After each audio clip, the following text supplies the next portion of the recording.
Trajano Potentini con ustedes, dando continuidad, si se quiere, a lo que es una serie especial yo diría que de participaciones nuestras, alrededor de tratar de arrojar, llevar un poquitito de luz sobre la nueva ley de partidos políticos, agrupaciones y movimientos políticos de la República Dominicana, la 33-18, como ven ustedes en pantalla. Una ley que viene, pues, ¿por qué no a servir de base, de fundamento a la democracia interna, la vida interna de los partidos políticos en relación a sus cúpulas, a sus militantes, a la base, cómo pues se maneja todo esto a partir de los estatutos? Yo he dicho que son participaciones especiales porque desde nuestra particular óptica, nosotros vamos a estar pues hablando del contenido ya en la primera parte, por eso dice parte 2, en la primera parte abordamos el contexto general en que se gestó, en que se desarrolló esta ley, por qué era un imperativo, por qué era una obligación para la clase política ya de cara a lo que es el contexto constitucional de la República Dominicana, la adopción del Estado Social y Democrático de Derecho, con el principio democrático, que es lo que hace mandatorio, obligatorio a que ya pues tengamos en el país esta ley. La redimensión conceptual de los partidos políticos, como órganos gestores, hegemónicos de todo el quehacer democrático de la República Dominicana, y por qué no su categorización suprema de órganos constitucionales en los términos del artículo 216 de nuestra Constitución. Todo esto pues abonado ya por lo que fueron pues esos más de 20 años de historia, desde 1997, como hemos apuntado, como hemos planteado ya en la primera parte de estos espacios que vamos a estar compartiendo con ustedes. Unos 20 y tantos años que pues nos llevaron a discutir sin que la clase política soltara en momento alguno la posibilidad de que fueran escrutados, de que existiera en el país un instrumento legal, una guía, una base, y lo que se dejaba pues siempre era todo esto a la discrecionalidad de la Junta Central Electoral, con un escenario huérfano, una ley de régimen electoral insuficiente, ambigua en el tiempo, en la interpretación, en todo lo que hacía pues nuestra clase dominante, nuestras autoridades electorales, a partir de esos pedimentos de los políticos, para entonces ir desarrollando los temas más variados, más diversos, de manera paulatina, de manera subjetiva, ¿por qué no de manera, si se quiere, pues con un alcance limitado para periodos, más que constitucionales, para periodos electorales? Entonces salían con un sinnúmero de resoluciones para el tema del financiamiento de las campañas, cuando se abrían, se cerraban las campañas, pero siempre imbuido esto de la discrecionalidad y sin el alcance que constituye, como tenemos en la actualidad, una ley de partidos políticos que está establecida con anterioridad y que no estará bajo la sospecha de nadie. Nosotros habíamos dicho que éramos de opinión que más que una ley se optara por un código electoral de la República Dominicana que integrara, que reuniera, que codificara en un solo cuerpo armónicamente la legislación dispersa que hay sobre la materia. Y digo que la legislación dispersa porque a la hora de hacer un levantamiento en materia electoral nos vamos a encontrar con leyes que no sabíamos ni siquiera que existían. Una ley de los símbolos, los colores, los emblemas, todo lo que tiene que ver con las marcas y demás, y la parte visual de los partidos políticos. La ley 659, los actos del Estado Civil, que es un componente que tal vez debía ser considerado, y quitarle eso, el registro civil, la identidad, como el de la cédula también, quitarle eso a la Junta Central Electoral y valorar en una posterior modificación constitucional, una reforma constitucional, el que a la Junta, que ahora pues en estos 84 artículos que tiene la nueva ley de partidos políticos, le dan como el artículo 82 al final, le dan a la Junta Central Electoral la responsabilidad de implementar, de velar por esta ley, de ser los responsables, y por eso tienen ellos no solamente el componente constitucional que le augura lo que es la capacidad reglamentaria de esta ley, sino además la propia ley lo hace responsable de la implementación de la misma. Pero digo que ya la Junta, con todas estas funciones, todas estas facultades, lo de la primaria, bueno, eso son cosas que las vamos a ver más adelante, tal vez ya en lo que sería la parte 3, pero de cara a todas estas responsabilidades que tiene la Junta Central Electoral, es una carga difícil de manejar, el que son a lo que están llamados a el tema de la identidad y del registro civil. Entonces eso deberá ser considerado, quitársele a la Junta en alguna oportunidad y dejarlo que se encarguen de sus procesos electorales. Sus procesos electorales, que son 2 de manera ordinaria, más el de las primarias de los partidos que tienen que manejarlo, pero además también, y digo 2 de manera ordinaria porque en febrero, que es otro tema que habrá también que considerar, en febrero irán entonces, el tercer domingo de febrero, irán entonces las elecciones municipales y posteriormente ya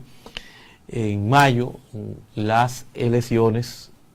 congresuales y presidenciales, con la eventualidad de una posible segunda vuelta que nos lleve entonces también al mes de junio, y por eso hablo de elecciones ordinarias, más la primaria, más la que pudieran devenir a partir de referéndums locales que tienen que ser organizados por la Junta, de referéndum para consultas populares,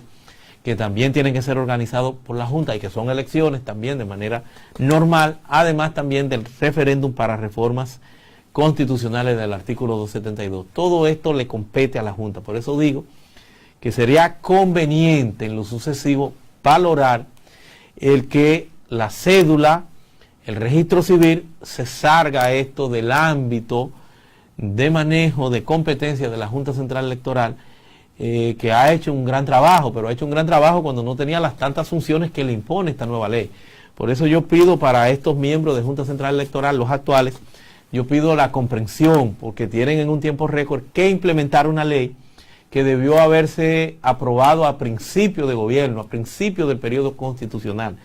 No ahora, 2 años después, sin que tampoco medie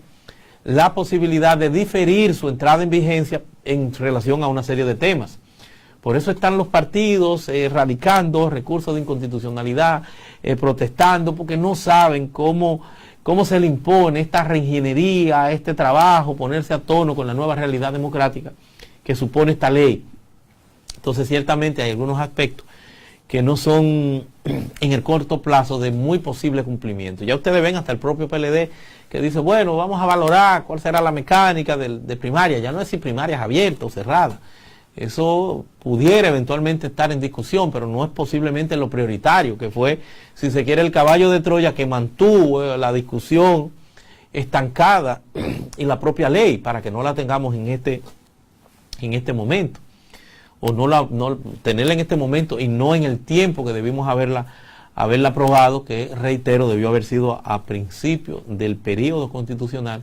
para que tanto la Junta pues fuera dando los pasos pertinentes del lugar para los grandes retos que supone todo esto. Por eso digo que posteriormente habrá que quitarle esa gran carga que tiene la Junta Central Electoral con todos estos procesos, con esta ley y con el registro civil. El registro civil, que una vez descentralizado, deslindado, apartado, hacer una dirección general de registro civil e identidad,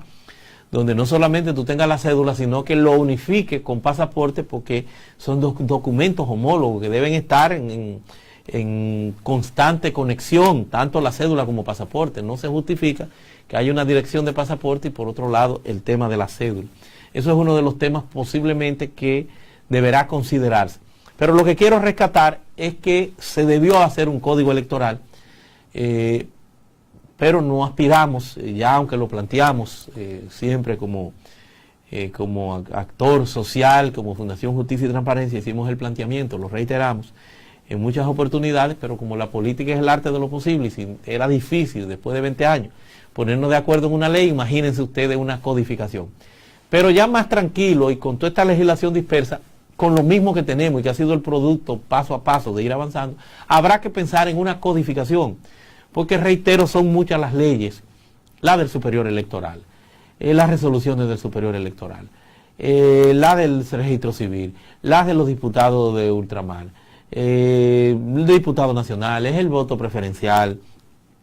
la de cuota de la mujer. Bueno, ahora eso sufre un cambio con el 40%, pero el tema de mujer-hombre para las alcaldías. Son innúmeras las leyes que están, la propia ley electoral que se está también remozando, se está trabajando y que tiene que ser cambiada. Y son innúmeras todas estas leyes, esta hiperinflación legislativa que al no estar en un solo cuerpo codificada, no van a responder a esa armonía sistémica que traería consigo entonces la discusión de si una ley posterior deroga una anterior, si una especial, una general, si una orgánica, si la categorización de las leyes, si las disposiciones son o no contrarias, si choca con la Constitución. Va a haber todo pues que en democracia nada de esto es bueno, toda una discusión, una interpretación, la misma capacidad reglamentaria que tiene, o potestad reglamentaria que tiene la Junta, que yo creo que debió haber mediado en principio un reglamento general que se instituyera por decreto, que no fuera para un periodo constitucional X, para un momento, para una coyuntura, sino un reglamento general de aplicación, lo cual es difícil y lo sacan del ámbito del Poder Ejecutivo porque se lo dejan. No es que no pueda hacerlo en consenso con la propia Junta y los partidos, el Poder Ejecutivo, pero lo dejan más bien bajo el control hegemónico, reitero, que plantea la propia ley en sus últimos artículos, artículo 82 de 84 artículos que tiene, en donde dice la ley que le corresponde a la Junta Central Electoral encarnar todo lo relativo a la responsabilidad de que esta ley se implemente, se lleve a cabo. Son los destinatarios de hacer cumplir la ley. Pero lo cierto es que lo que tenemos es ya esta ley. Y ya como es la ley que tenemos, es con la que tendremos entonces que ir laborando, que ir trabajando, porque yo he explicado que esta ley es una realidad, que esta ley supone una reingeniería a lo interno de los partidos políticos que tendrán que ponerse a tono con todo esto. Por eso saludo a la gente del Foro Permanente de Partidos Políticos de la República Dominicana, que dirige pues fundamentalmente a nivel ejecutivo Peña Guava, que han hecho un trabajo formidable, extraordinario,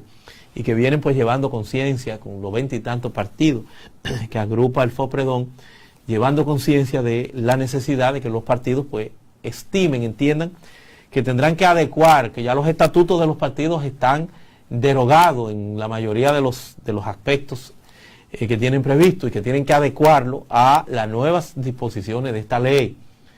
que tienen que adecuarse también al tema de la cuota de la mujer, al tema de la cuota de la juventud, que tienen que la modalidad, la posibilidad de primarias, aquellos que necesiten,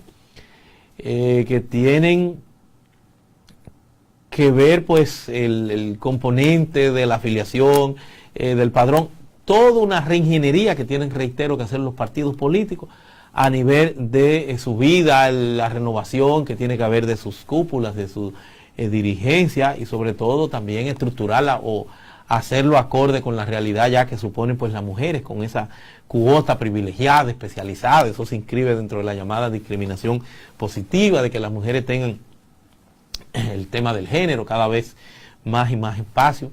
Todo esto tiene que ser considerado y los partidos entonces tienen que despertar, porque la realidad es que por más recursos de inconstitucionalidad que se depositen, en modo alguno ninguno de estos recursos afectará el contenido pleno, completo de la ley, porque son recursos sobre 1, 2 o 3 artículos que yo entiendo que en democracia es hasta positivo. El que no esté de acuerdo, el que no esté conforme con cualquier situación que pudiera presentar ambigüedad, oscuridad, insuficiencia, que no se esté clara, pues tiene, yo diría que el deber de ir al Tribunal Constitucional, para que este Tribunal Constitucional, como máximo y último intérprete de la Constitución, de si está conteste con la letra de la propia Constitución, esta y cualquier ley, si no afecta a cualquiera de los valores constitucionales, los principios, los derechos y demás, busque este tribunal cómo armonizar, cómo darle el sentido correcto, cómo aclarar. Por eso es que esos recursos de inconstitucionalidad lo que servirán es para darle un perfil más acabado, un perfil más adecuado, un perfil más a tono con la realidad que aspiramos de cara al contexto constitucional. Y por eso yo creo que será siempre positivo. Pero no nos echemos a dormir, a soñar de que la ley va a desaparecer, no es posible, no es viable, porque la ley en su contenido general es constitucional, porque fue concebida de conformidad con el procedimiento legislativo que manda la Constitución. No es el caso del Código Penal, que lo aprobaron las modificaciones que planteó, las observaciones que planteó el presidente de la República, sin observar el debido proceso constitucional legislativo, porque fue refrendada esa modificación del presidente, esa observación, solamente en la Cámara de Diputados, no así en el Senado de la República. Y ya eso la hace por un vicio de forma, una inconstitucionalidad de forma, lo hacía pues inconstitucional en su contexto completo, pero esto no. Esto pasó su categoría de ley, en este caso orgánica, la mayoría calificada, y se llenó todo el procedimiento. Entonces, esos recursos de inconstitucionalidad, reitero, que lo vamos a explicar, además también de ver el contenido de algunos aspectos de la ley, en lo que será pues la tercera parte de estas entregas que iremos trabajando, para, si se quiere, pues llevar algún grado de orientación de la temática política, jurídica, constitucional de toda esta nueva realidad. Entonces ahí también vamos a estar pues abordando todo esto y ya puntualmente el contenido de los recursos de inconstitucionalidad, cuál sería el desarrollo, cuál es el beneficio, el tema de la cuota de género, el tema de las mujeres, el tema de la juventud, son los aspectos que vamos a ver ya en lo que será otra parte. Así que con esto pues seguimos dando, si se quiere, pinceladas, una especie de cápsulas